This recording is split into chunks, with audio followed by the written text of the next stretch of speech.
যেই কলিজার টুকরা সন্তান, যেই আদরের সন্তানের জন্য নিজের শরীরে রক্ত পানি করে যুবক, যেই কলিজার টুকরা সন্তানের জন্য এত কুরবানি, এত কষ্ট। একটা বাবা নিজে একা চলতে এত কষ্ট করতে হয় না, সারাদিন হাওরে বন্দরে তাইকা কষ্ট করতে হয় না। একজন মানুষ চলতে এত টাকা লাগে না, এত কষ্ট করা লাগে না। নিজের একা যান, যে কোনো জায়গায় পড়ে থাকলেও চলা যায়।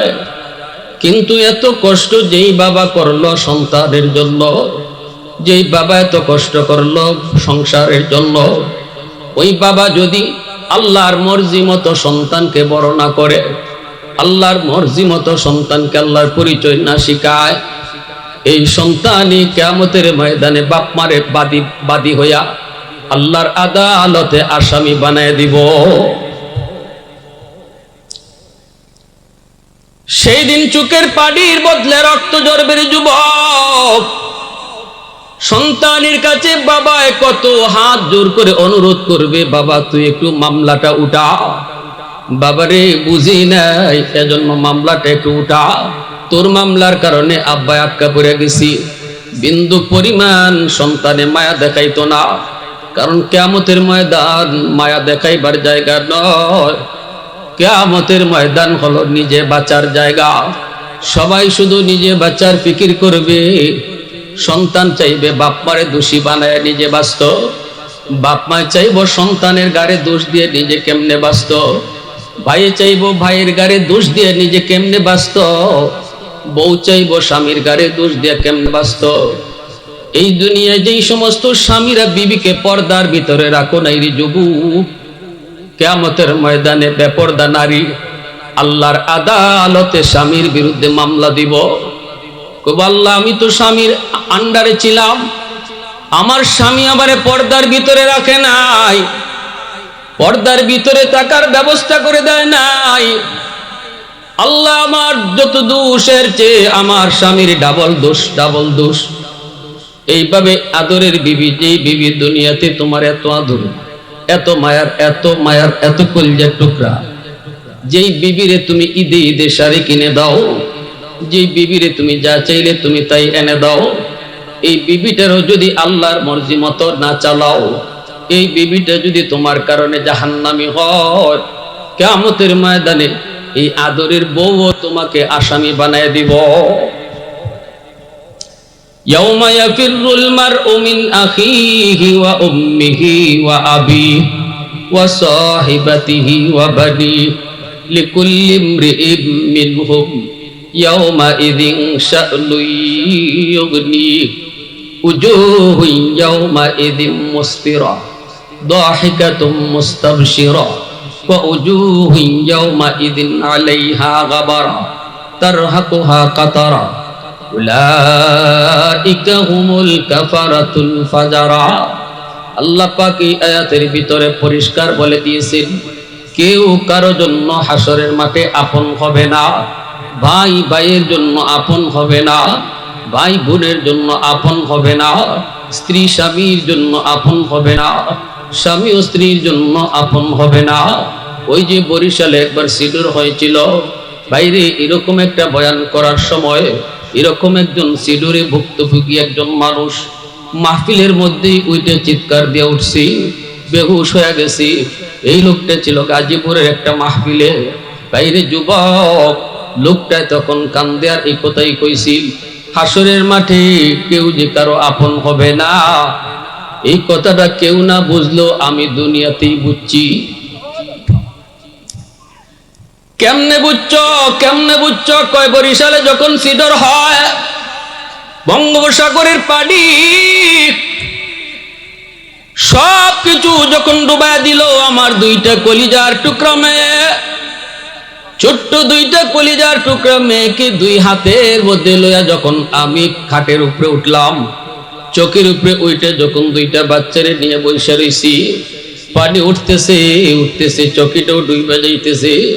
তাড়াতাড়ি করে চাঙ্গের মধ্যে উঠলাম, তারপরে দেখি চাঙ্গেও বাঁচা সম্ভব না, পানি তো আরো বাড়তেছে, সাথে সাথে আমার ঘরে টিনের চালের মধ্যে উইটা পানি দাঁড়ায় থাকলাম।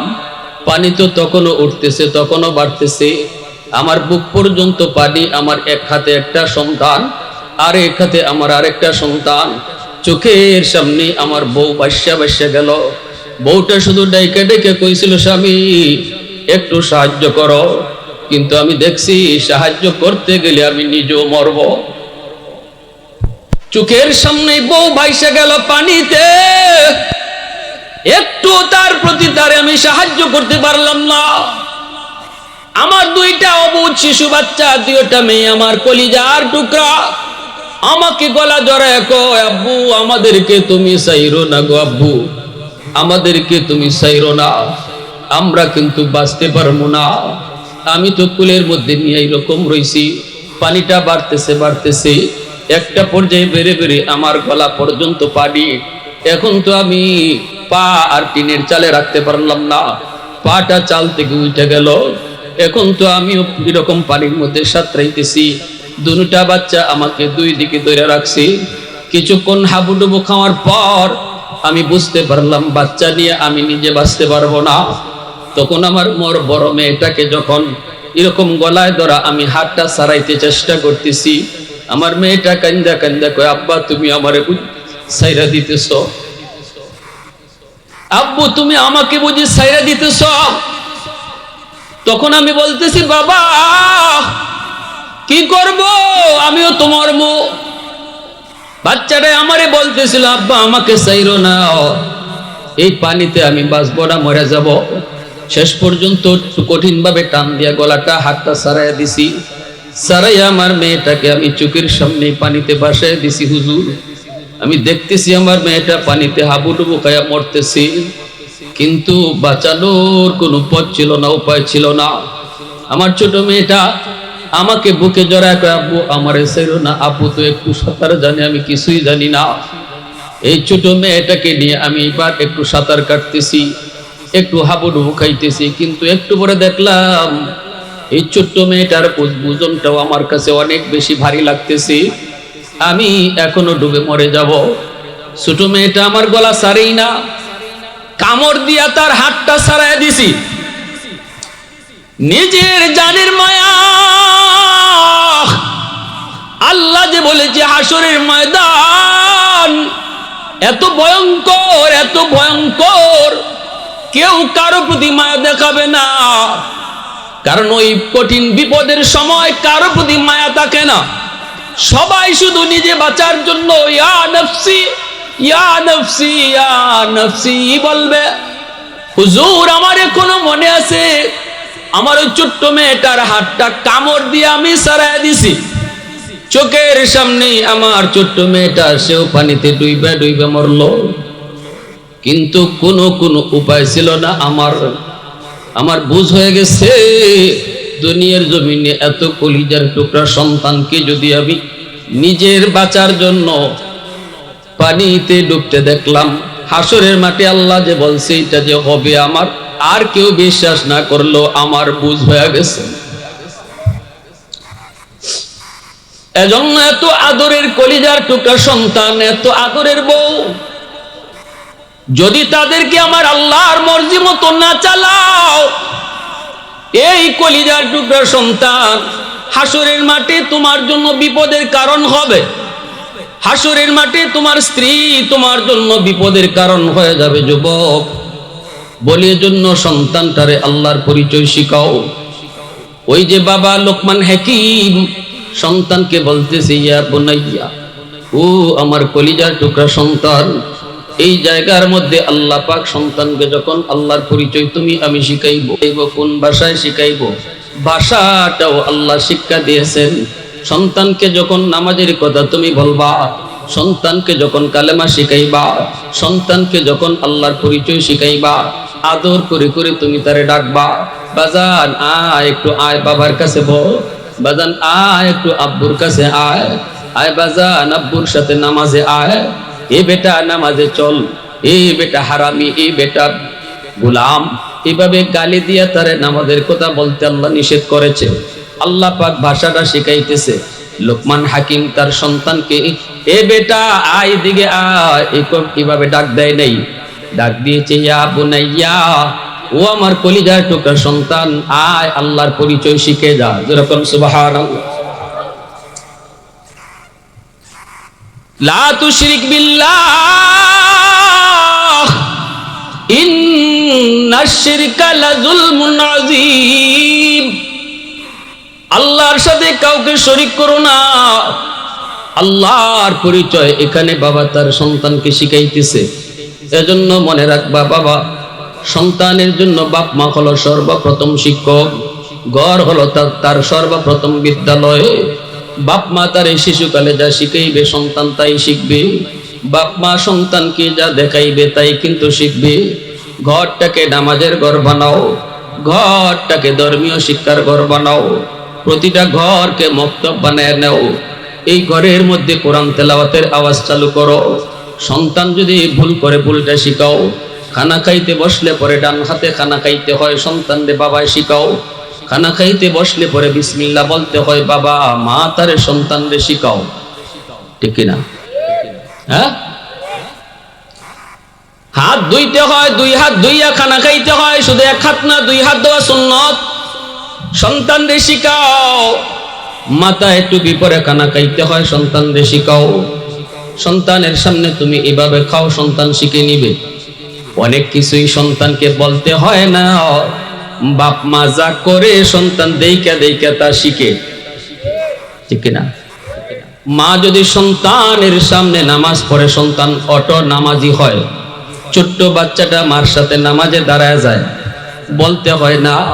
দেখবা ছোট বাচ্চাটা ছোট্ট এরকম যায় নামাজের মুসল্লা খুঁজে। মা যদি ওড়না পরে সব সময় মাথায় কাপড় পরে, ছোট্ট মেয়েটা তখন ওড়না পরা শিখে যায়। ঠিক কিনা? বলতে হয় না, শিখে যায়। এজন্য শিশু বাচ্চাদেরকে সালাম করা শিখাও। মুরব্বী একজন আসছে, তুমি সালাম করা শিখাও। বাবা, ইনি তোমার বড়, ইনি তোমার চাচা, ইনি তোমার দাদা, সালাম দাও। বলো আসসালামু আলাইকুম ওয়া রাহমাতুল্লাহ।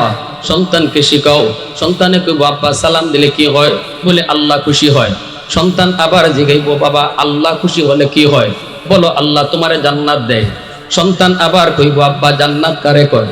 তখন বলো মরার পরে শান্তির জায়গার নাম হলো জান্নাত, যেখানে গেলে পরে তুমি যা চাইবা আল্লাহ তোমারে তা দিব। ছোট ছোট শিশু বাচ্চাগুলা বেশি বেশি প্রশ্ন করে, ঠিক না? একটা কইলে আরেকটা কয়, একটা কইলে আরেকটা কয়। এভাবে যখন কইবা, তার দিলের ভিতরে ছোট্ট বেলায় ঢুকবো জান্নাতের কথা, ছোট্ট বেলায় ঢুকবো এটা গুনাহ, ছোট কালেই ঢুকবো এটাতে আল্লাহ খুশি হয়। আল্লাহর কথা, আল্লাহর খুশির কথা, আল্লাহর কথা, আল্লাহর নারাজের কথা, এই বিষয়গুলা শিশুকালে তার দিল আর দেমাগের ভিতরে আস্তে আস্তে ঢুকতে থাকবো আর বসতে থাকবো। এই বাচ্চা বড় হইল, শিশুকালে বাবা যেটা শিখাইয়ে দিছে, মা যেটা শিখাইয়ে দিছে, এটা কোনোদিন ভুলতো। শিশুকালটা হলো মানুষের জীবনের ফাউন্ডেশন। শিশুকালটা হলো ফাউন্ডেশন। এই শিশুকালটা যেইভাবে গঠন করা হবে তার বাকি জীবনটা এইভাবে উঠবে। চারা গাছ যেই রকম, শিশু চারা গাছটা চারা থাকতে যেমন হয়, পানি যদি ঠিক মতো দাও চারা গাছটা মোটা হইব, ঠিক না? বাকি এরপরে গাছ যত বড় হইব, চারা থাকতে যেই রকম উঠছিল এটার উপরে গাছ বড় নির্ণয় হইব। গাছ মোটা হইব না, বড় হইব না, চিকন হইব, এটা শিশুকালে চারা থাকতেই বোঝা যায়। ঠিক কিনা? জোরে বলেন। এজন্য আমার সন্তান শিশুকালে তারে যা শিখাইব, এই শিক্ষাটা লইয়েই সে আস্তে আস্তে বড় হইব। ঘরটা হলো আমার বিদ্যালয়, ঘর হলো আমার এরকম ভাবে স্কুল, আর মা হলো তার শিক্ষিকা, বাবা হলো তার শিক্ষক। বেশি থেকে বেশি বাবার চেয়ে মার দায়িত্ব বেশি। আমার এলাকার মা বোনেরা যারা আছে একটু খেয়াল করে শোনো, কিয়ামতের ময়দানে সন্তান বাবার বিরুদ্ধে যতটা মামলা দিব, মায়ের বিরুদ্ধে ডাবল মামলা দিব। কারণ মার দায়িত্ব বেশি। মাকে সন্তান বেশি টাইম পায়, মার আমলটা সন্তানে বেশি দেখে, ঠিক না? এই ভাই দাঁড়া রিসিভ করে বসো।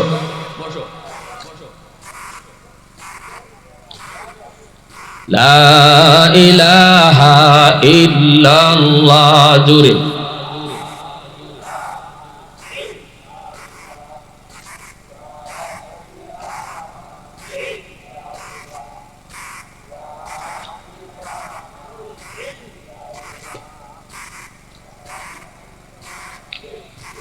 লা ইলাহা ইল্লাল্লাহু মুহাম্মাদুর রাসূলুল্লাহ।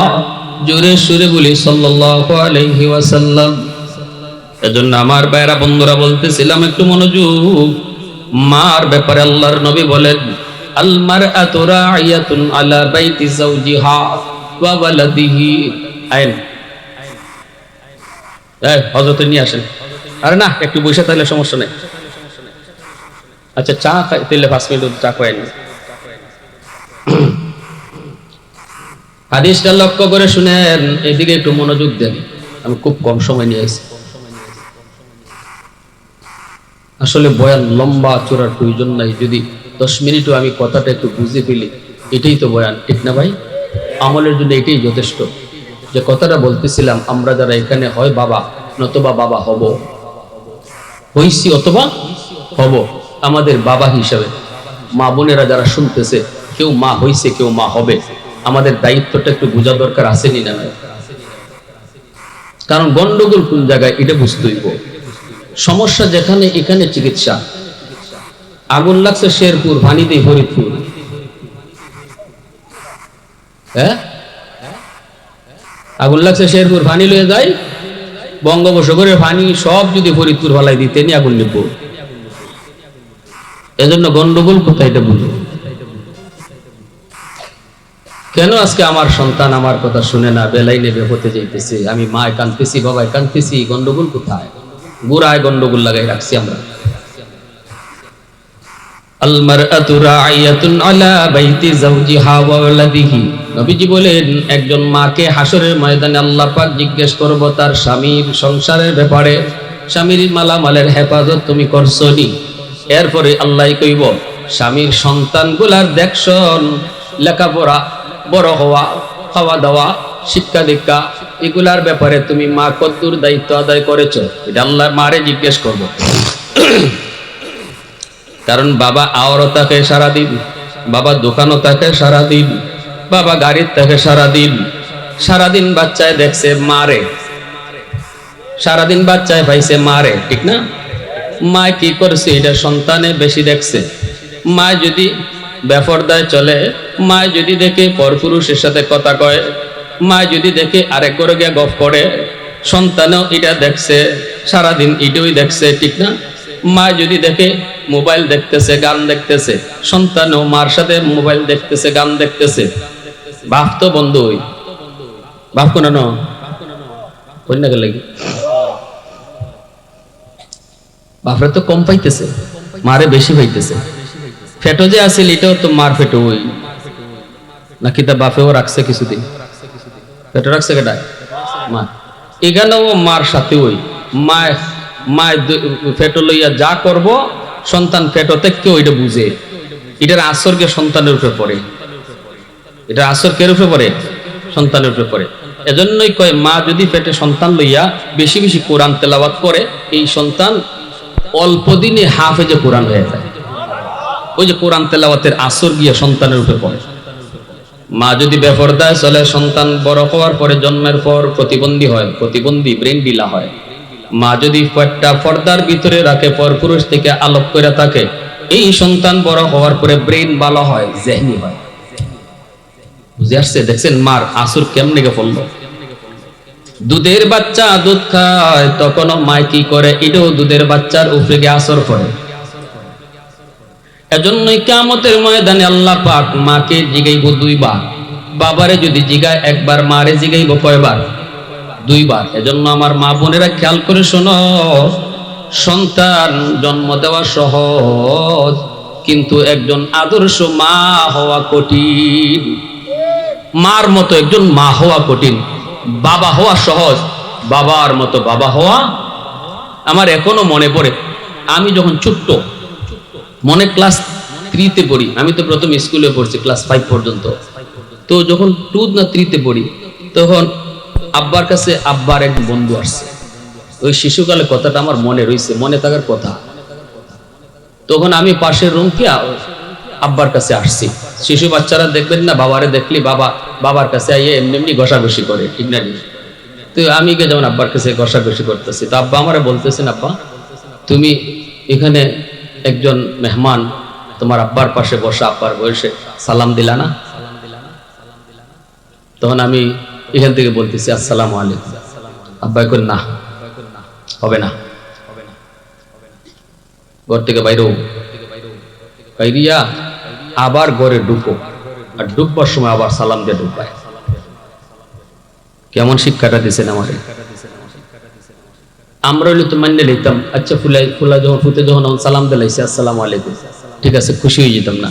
কিন্তু আমাকে স্মরণ করায় দেওয়ার জন্য সারা জীবনের লাগে যেন আমার এটা মনে থাকে, এজন্য ঘর থেকে বাইর করছেন। বাইর করিয়া কইছেন এখন বাইরও, বাইরিয়া আবার ঘরে ঢুকবার সময় সালাম দিয়ে ঢুকো। এই হলো বাপ মার শিক্ষা। এজন্য বলছি বাবা হওয়া সহজ, কিন্তু বাবার মতো বাবা, আদর্শ বাবা হওয়া কঠিন। মা হওয়াও সহজ, একজন মার মতো মা, আদর্শ মা হওয়া কঠিন। আমি যদি একজন আদর্শ বাবা হই তবেই তো আমার সন্তান আদর্শ সন্তান হবে। আমি যদি একজন আদর্শ মা হই তবেই তো আমার সন্তান আদর্শ মা হবে না? এজন্য আমার ভাইরা বন্ধুরা বলতেছিলাম, এই মেহমানের নিয়ে আসো। একজন মা একজন বাবা, ওই লোকমান হাকিমের উপরে আল্লাহ এত খুশি হইছে। এজন্য বলি আমার সন্তানকে আমি দিন শিখাবো, সন্তানকে কি শিখাবো, সন্তানকে কই পড়ালেখা করাবো, এটা সন্তানের ব্যাপারে সিদ্ধান্ত নিবে বাপ মা। বাপ মা যদি সিদ্ধান্ত সঠিক হয় সন্তানের ভবিষ্যৎ আলোকিত, বাপ মার সিদ্ধান্ত যদি রং হয় সন্তানের ভবিষ্যৎ অন্ধকার। বলি না আপনি সবাইরে আলেম বানান, বলি না আপনার সন্তানকে মুফতি সাহেব বানান, আপনার সন্তানকে ডাক্তার বানাবেন, ইঞ্জিনিয়ার বানাবেন, জজ বানাবেন, ব্যারিস্টার বানাবেন, অসুবিধা নাই। কিন্তু বলবো তার শিশুকালের শিক্ষাটা তারে ধর্মীয় শিক্ষায় বড় করেন। কারণ ডাক্তার হওয়া বড় পরিচয় নয়, সবচেয়ে বড় পরিচয় হলো আমার সন্তান মুসলমানের সন্তান। এজন্য তারে মুসলমানে শিখাইতে হবে। ঘরেই মুসলমানি পরিবেশে বড় করো, বিসমিল্লাহ শিখাও, আলহামদুলিল্লাহ শিখাও, খাওয়ানোর দোয়া শিখাও, ঘুমাইবার দোয়া শিখাও, মাথায় টুপি পরা শিখাও। এগুলা ধর্মীয় পরিবেশে বাচ্চাটারে বড় করো, ধর্মীয় চেতনা তার ভিতরে লালন হোক। এরপরে যখন পড়ালেখা করাইবায় তখন একটা মাদ্রাসাত ভর্তি করো, শুরুতে নুরানি মাদ্রাসায় 5 বছর মাদ্রাসায় পড়াও। শিক্ষা জীবনটা আল্লাহর কোরআন দিয়ে শুরু হোক, শিক্ষা জীবনটা ধর্মীয় শিক্ষা দিয়ে শুরু হোক। এরপরে তার হাই স্কুলে দিয়ে দিও, কলেজে দিয়ে দিও। এই 5 বছরে সে আল্লাহর পরিচয় কলজার মধ্যে লইয়া সে হাই স্কুল কলেজে যাবে, বেনামাজি হবে না, আল্লাহর বিরুদ্ধে কথা বলবে না, রসুলের বিরুদ্ধে কথা বলবে না। আমার সন্তানটা যদি আলেম হয়, হাফেজ হয়, তাহলে আমি বাবা, আমি মাকে হাসরের মাঠে আল্লাহ সমস্ত হাসরবাসীর সামনে আল্লাহ একটা ফাগরি ফরাইয়া বাপ মারের সম্মানী বানাই দিন। দাদারে আল্লাহ ফাগরি ফরাইব, নানারে আল্লাহ ফাগরি ফরাইব, বাপ মারে আল্লাহ ফাগরি ফরাইব। যদি আমার আওলাদকে আমি আলেম বানাই, হাফেজ বানাই, আমরা যতই ওয়াজ করি ওয়াজিগানো শুনুন জায়গা, কিন্তু যদি ঘরে একটা সন্তানরে আলেম বানানি হয়, হাফিজ বানানি হয়, তাহলে এই বাচ্চাটার উসিলায় পুরা গড়টা দিনের উপরে চলে আসে, ঠিক না? বইনে চিন্তা করে আমি বেফরদায় কেমনে চলি, আমার বাইটা হাফেজে কোরআন। মা চিন্তা করে আমি এখন মাথায় কাফর না দিয়ে চলি কেমনে, আমার ফুটটা হাফেজ সাহেব হয়ে গেছি, ঠিক না নি? বাপে চিন্তা করে নামাজ না পড়ে থাকি কেমনে, মানুষে কবি তুমি হাফিজ সাহেবের আব্বা। অতএব সন্তান হাফেজ আলেম বানানি দরকার আসেনি না নাই? সব পাড়ায় পাড়ায় মাদ্রাসা আছে, আমরা মহল্লায় ওই তো নি। কারা কারা আছে একটু দিল থেকে হাত উঠে আল্লাহরা দেখান, ওই তো নি। আলহামদুলিল্লাহ আমরা মহল্লার ভিতরে অনেক ওলামায়ে কেরাম আছেন এখন, আলহামদুলিল্লাহ সবাই আমরা চাইতেছি একটা এখন আপনাদের সহযোগিতা। যদি আল্লাহর রহমতে আমরা এলাকাতে একটা মাদ্রাসা হয়ে যায়, তাহলে আল্লাহর রহমতে আমার সন্তানের উসিলায় আল্লাহ পাক আমাকে, আমার গোটা ফ্যামিলিকে দ্বীনের পথে নিয়ে আসবে। হাসরের মাঠে আর আল্লাহর আদালতে দাঁড়ানি লাগতো না। আল্লাহ আমাদের সবাইকে কথাটা বুঝার, সে অনুযায়ী চলার তৌফিক আল্লাহ সবাইকে দান করুন। ও আখির দাওয়ানা আনিল হামদুলিল্লাহি রাব্বিল আলামিন। পরিশেষে আমার অনেক মুর্দেগান, দাদা দাদি, নানা নানি, বড় বাপ বড় মা অনেকেই কবরস্থানে শুয়ে আছেন। আল্লাহ এই মাহফিলের উসিলায় প্রত্যেকের কবরকে আল্লাহ জান্নাতের বাগান বানিয়ে দেন।